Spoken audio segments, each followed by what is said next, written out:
नमस्कार, मैं हूं कुमार अभिषेक और आप देख रहे हैं यूपी तक। यूपी तक में कहानी आज उस विधायक की जिसकी विरासत ही दागदार रही है, लेकिन आज उसने उत्तराखंड में लॉकडाउन की ऐसी की तैसी करने की पूरी तैयारी कर रखी थी। महाराजगंज के नौतनवा से विधायक अमरमणि त्रिपाठी, जो कि अमरमणि त्रिपाठी के बेटे हैं, आज उन्होंने फर्जी पास बनाकर उत्तराखंड में जबरन केदारनाथ और बद्रीनाथ जाने की कोशिश की अपने 10 साथियों के साथ, लेकिन आखिरकार पकड़े गए। जानिए क्या है ये पूरी कहानी। अमरमणि त्रिपाठी निर्दलीय विधायक हैं महाराजगंज के नौतनवा सीट से, लेकिन दावा करते हैं उत्तर प्रदेश में सत्ता के शीर्ष से नजदीकी होने का, और इसी दावे के आधार पर एक फर्जी पास उत्तराखंड में तैयार किया गया। अपर मुख्य सचिव के आदेश से एक पास निकला और जिस पर हंगामा मच गया।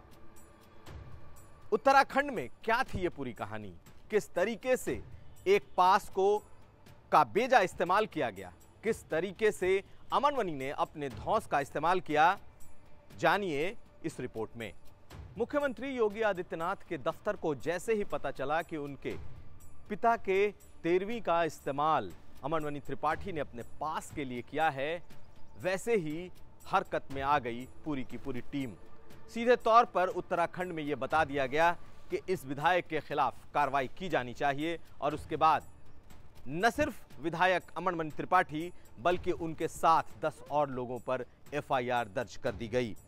बता दें कि उत्तर प्रदेश की सरकार ने पूरी तरीके से इस बात से खुद को अलग किया है कि किसी तरीके की जानकारी देकर ये विधायक उत्तराखंड गए थे, लेकिन निश्चित तौर पर यह मामला गंभीर है, इसलिए सरकार ने वहां की सरकार को बता दिया है कि इन पर कड़ी कार्रवाई की जानी चाहिए।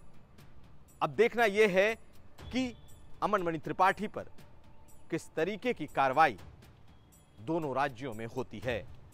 अमरमणि त्रिपाठी उत्तराखंड में इस फर्जी पास कांड से चर्चा में तो आ गए, लेकिन आप जानते हैं कि अमरमणि त्रिपाठी का इतिहास क्या है, विरासत कितनी दागदार है। अगर नहीं जानते तो जान लीजिए।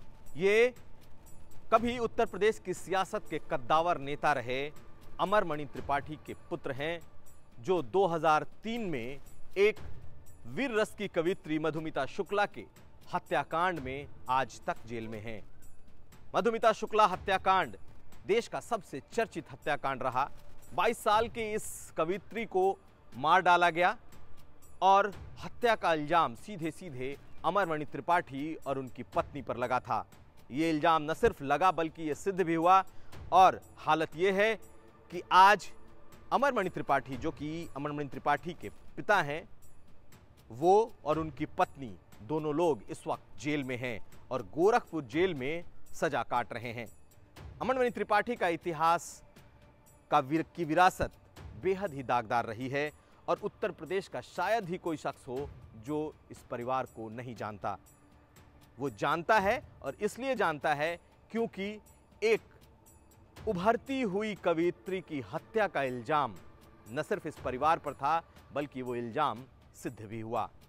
भले ही अमरमणि त्रिपाठी आज सत्ता से करीबी होने का दावा कर लें, लेकिन सच्चाई ये है कि वो लगातार अपनी हरकतों से सरकार को शर्मिंदा करते रहे हैं।